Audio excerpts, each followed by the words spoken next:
Welcome to another bone-breaking episode of Fearless TV, the program that just won't quit. Coming up the next half hour, solo speedway action for the first-timers, short track, dirt track, throttle-cracking, traction-breaking action. We reach for the stratosphere with a climb to the top of the world and beyond, testing the limits of human endurance. Plus, we hit the water for some shoulder-burning, long-distance endurance kayak action. All this and a bunch of other stuff, straight ahead on Fearless TV.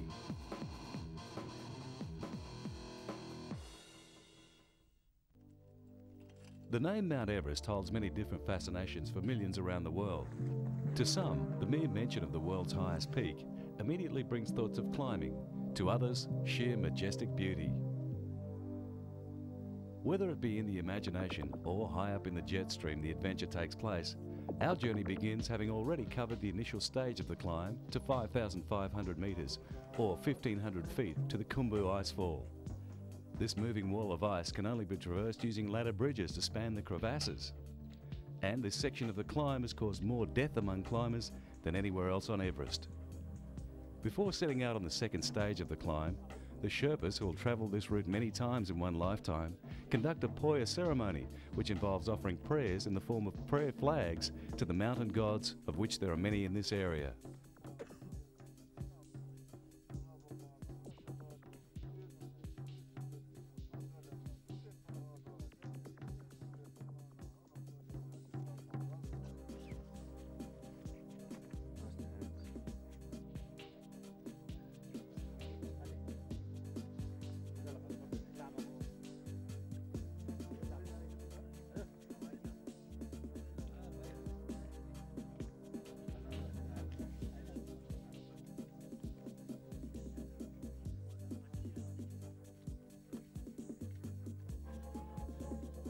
The Buddhist prayer flags fly in the wind, sending prayers to the heavens to receive the blessings of the gods.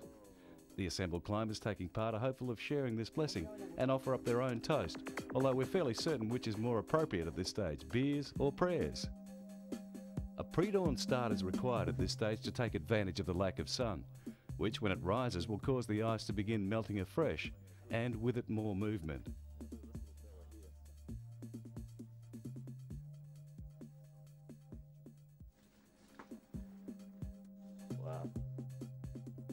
This moving wall of ice can only be traversed using ladder bridges to span the crevasses, and has claimed many experienced climbers with its unpredictability and ever-changing shape of the terrain.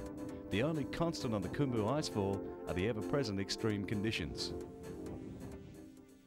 Out on the ice in the pre-dawn light sets the stage for a strange 8-hour journey across massive, constantly changing huge blocks of ice, ranging from hundreds to a few feet thick in places.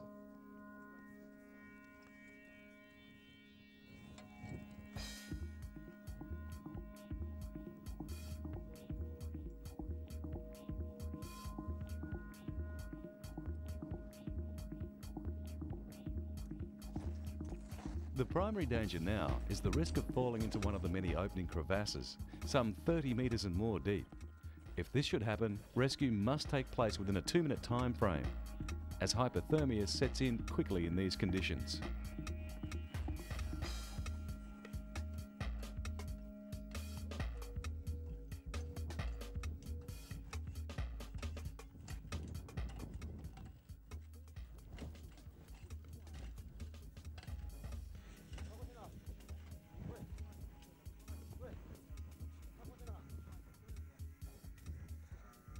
Altitude once again plays its role.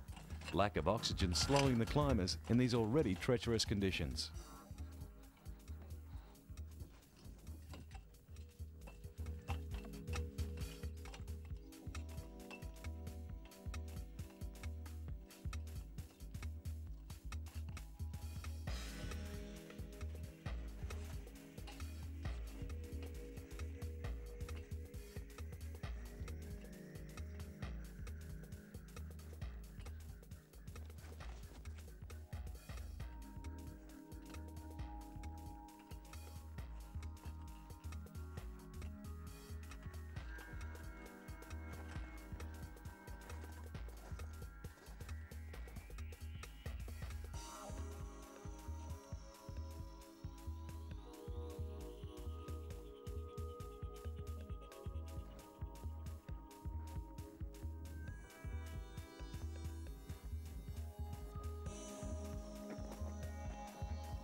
Another factor adding to the danger in this environment are the ever-present avalanches. Progress is slow with so many factors to add to the elements of danger, and safety is always paramount.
All, however, make it through to the next base camp at 6,500 metres.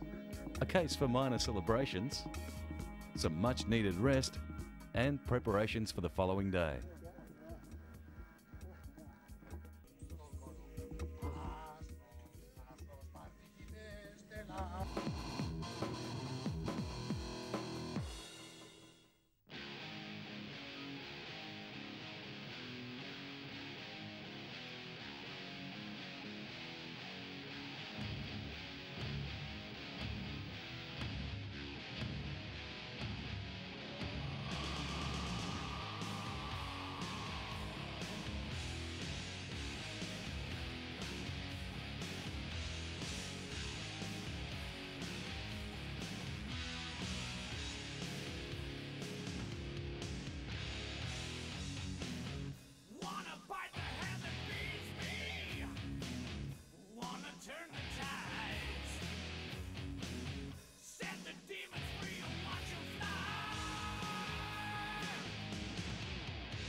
As promised, our in-house stuntman and resident maniac Anthony has been itching to try out on a solo speedway bike. So after many months of training, and at great expense to himself mostly, things are in readiness for the first blast. Full battery? This bike is a lap record-holding GR500 four-stroke single, with a gearing ratio that would make any hill climbers proud.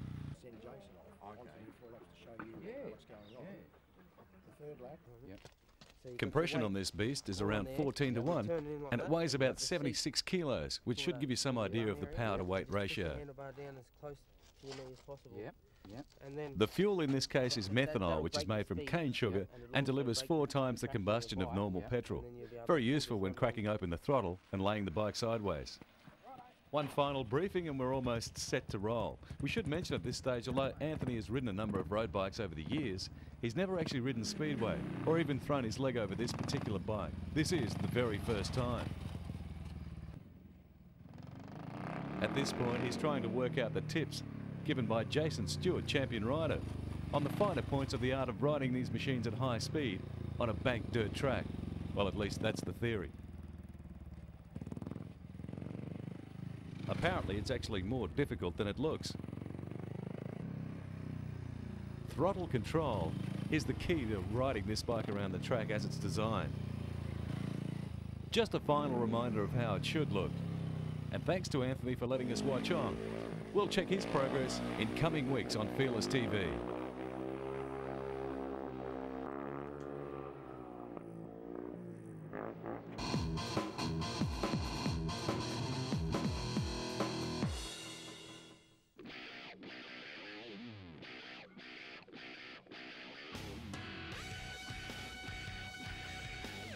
Once thought of as primarily a sport for junior riders not quite ready to take that next step into the fast-action sport of motocross, BMX or bicycle motocross has come a long way in the past few years, thanks mainly to its inclusion in the majority of better-known free sports contests around the world, such as the various extreme game series in the States and Europe.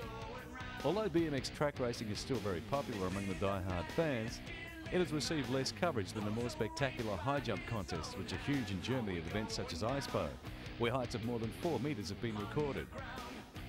Other contenders for spectator attraction are flatland BMX, involving tricks on the bike, half-pipe contests, and the highly popular BMX dirt jump contests, such as this night event held recently in Australia.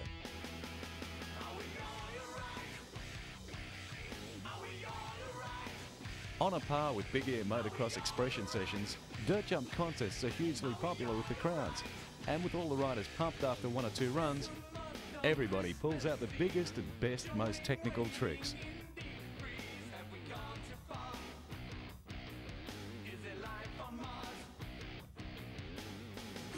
Keeping in mind pedal power and gravity provide most of the momentum to launch off these 8-foot jumps, this is pretty hardcore stuff, and definitely a place to make a name for yourself if you've got the juice.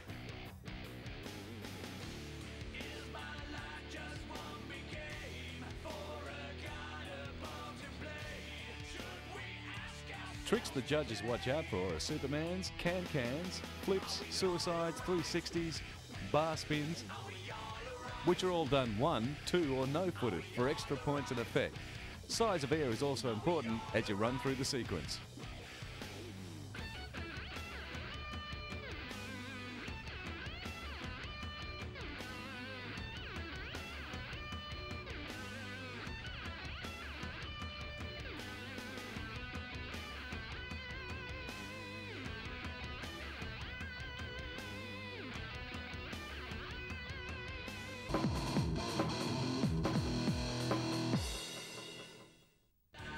The sport of BMX dirt jumping incorporates many tricks from other disciplines such as inline skating and snowboarding, all requiring high skill levels, perfect timing and guts.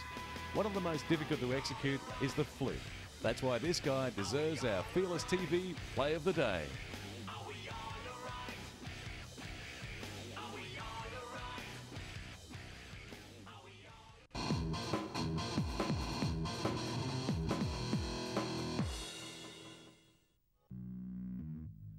Gliding has long been seen as the perfect extreme sport to combine the breathtaking scenery of the wilderness with the rush of fresh mountain air to clear the head. After a short chopper ride to a suitable altitude, the glider, designed for strength and portability, needs some assembling.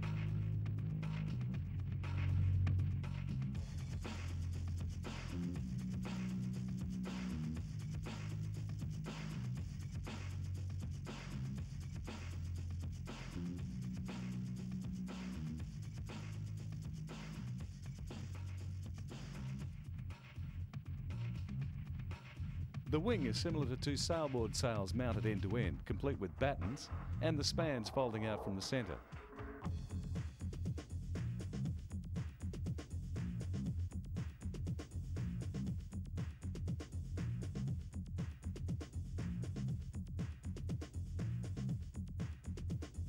Safety gear includes a helmet, which can become useful in a sudden descent. While soaring on the mountain airstreams is peaceful and sublime, Mother Nature can quickly change her mind as to what assistance she wants to provide.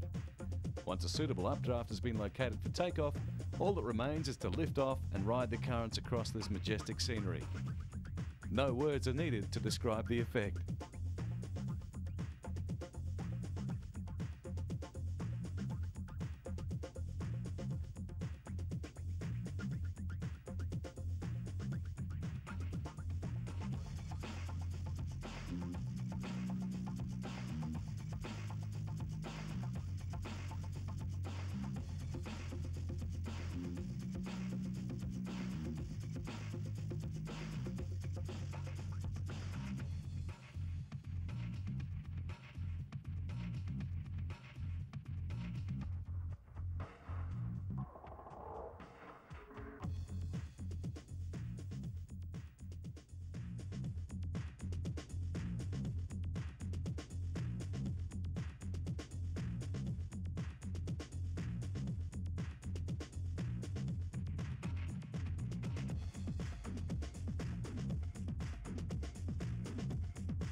500 cc's, methanol fuel, no brakes, no gears, kill switch attached to wrist.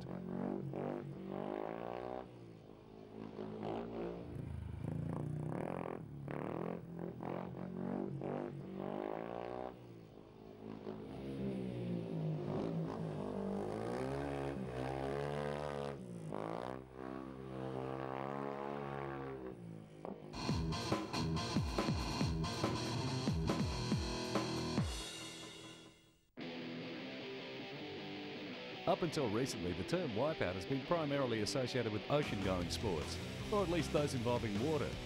We're here to show you that you don't need water in its liquid form to bail in a spectacular style. As many mountain people have discovered, waist-deep powder after a big dump overnight provides the same cosy feeling as being held under for 90 seconds at the pipeline, suspended a few feet above the reef. Here are our boys pulling some big air over any natural obstacle they can find, without having checked the snow depth on the landing side. Once this stuff gets hold of you, there's a danger of sinking without a trace. This theory applies to both skis and boards, just to show you that powder doesn't discriminate. Only hidden rocks can destroy the moment.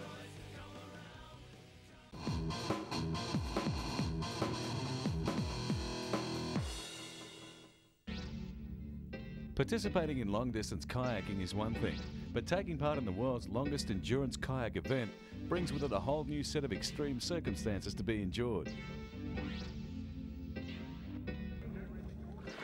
5 continuous days of kayaking on the many waterways of New Zealand is enough to deter many of us, but to these athletes, it's an event to be enjoyed and savoured. Preparations for such a marathon paddle must be carried out to the smallest detail, as all foods, stock, spares and repair equipment must be carried on board for the entire journey. Once underway, nothing can be left to chance.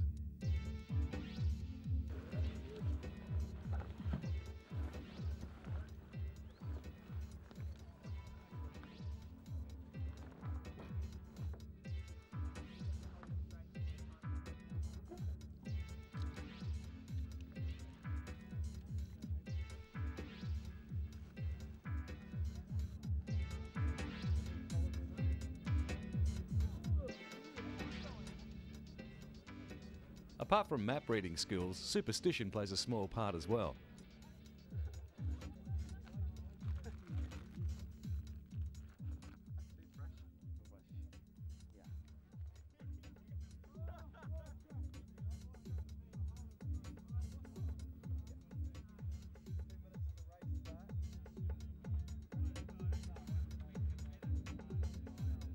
Tension mounts as race time gets closer.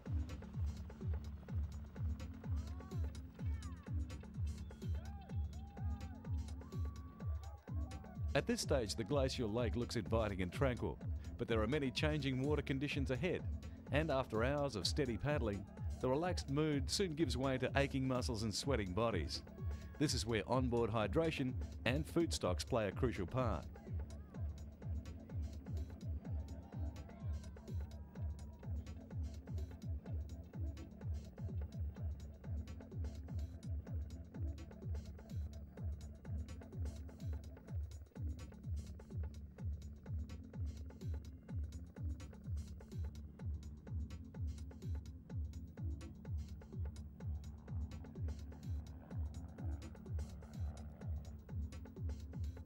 It must be a fairly intimidating scene for the local wildlife. The use of 3-man kayaks as opposed to singles or doubles ensures the workload is more evenly distributed and allows the opportunity for rest breaks if they're needed.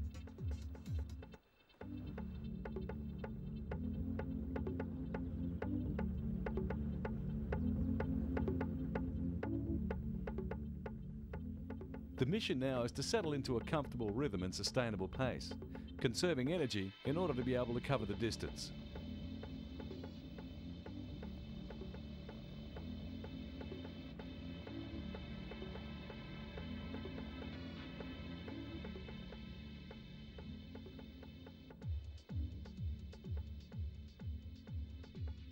The end of the first leg in sight. All that remains is to transport the kayaks across the weir, giving all the paddlers a welcome walk on solid ground before continuing in fast water below the dam.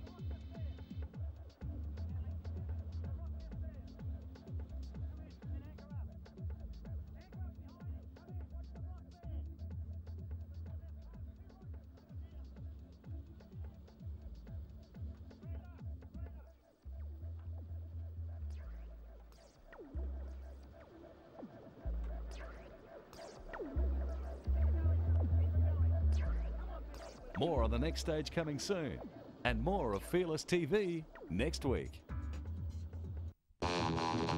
Thanks for joining us on this first action-packed episode of Fearless. Be with us again next week when we'll test the measure of man and machine all over again.